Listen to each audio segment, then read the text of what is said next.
The tale of past years. A Primary Chronicle is a history of Kievan Rus from about 850 to 1110, originally compiled in Kiev about 1113. The work is considered to be a fundamental source in the interpretation of the history of the Eastern Slaversus. 3 editions. Primary edition. Tradition long regarded the original compilation as the work of a monk named Nestor, hence scholars spoke of Nestor's Chronicle or of Nestor's manuscript. His compilation has not survived. Nestor's many sources included earlier Slavonic chronicles, the Byzantine annals of John Malalas and of George Hamartolu, native legends and Norse sagas, several Greek religious texts, Rus Byzantine treaties, and oral accounts of Jan Vishatich and of other military leaders. Nestor worked at the court of Svitopolk II of Kiev and probably shared Svitopolk's pro-Scandinavian policies. The early part of the chronicle features many anecdotal stories, among them those of the arrival of the 3 Varangian brothers,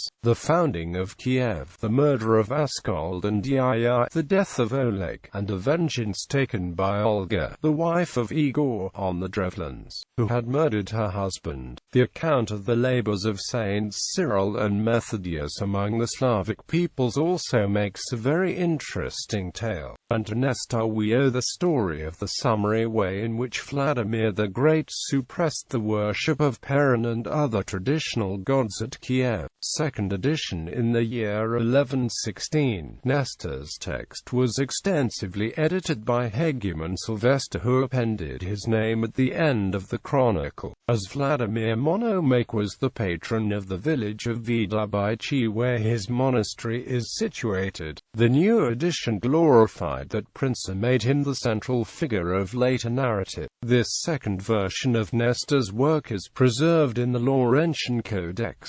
3rd edition. A 3rd edition followed 2 years later and centered on the person of Vladimir's son and heir, Mstislav the Great. The author of this revision could have been Greek, for he corrected and updated much data on Byzantine affairs. This latest revision of Nestor's work is preserved in the Hypatian Codex.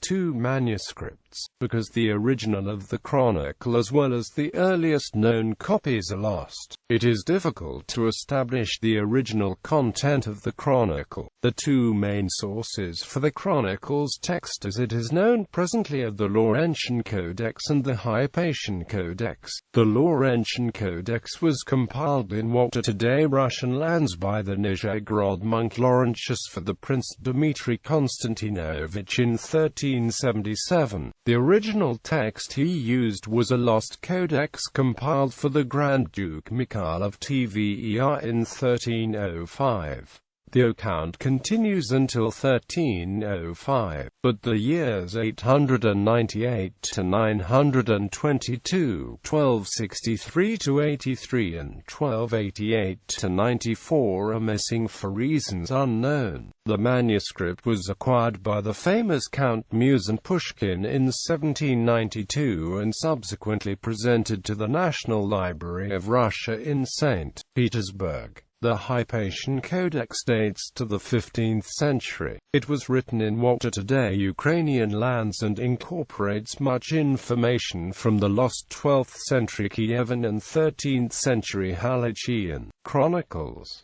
The language of this work is the East Slavic version of Church Slavonic language with many additional irregular East Slavisms, whereas the Laurentian text traces the Kievan legacy through to the Muscovite princes. The Hypatian text traces the Kievan legacy through the rulers of the Halych Principality. The Hypatian Codex was rediscovered in Kiev in the 1620s and copy was made for Prince Kostyantin Ostrozhsky.